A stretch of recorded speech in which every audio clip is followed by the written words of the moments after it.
கனி அதில் முக்கியம் கொண்ட முதல் கனி பார்த்து விட்டேன். பத்தினி பெண்ணின் பத்தியம் தேட ஓரிடம் சேர்த்து விட்டேன்.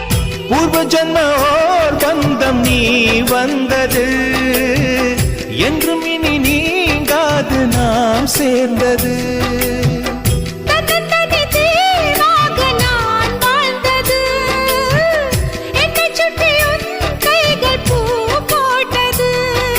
வெள்ளை மனசிலும் வெட்கச் சிரிப்பிலும் வாழ்ந்திருப்பேன். என் ஜன்னல் நிலவுக்கு என்னாச்சு? என் கண்ணில் பட்டு ரொம்ப நாளாச்சு. கண்கள் ரெண்டை உருட்டி மிரட்டி கொஞ்சுகின்ற அழகா, குங்குமத்தில் புரட்டி எடுக்க குண்டு மல்லி சரமா. மந்த மாருதம் உந்தன்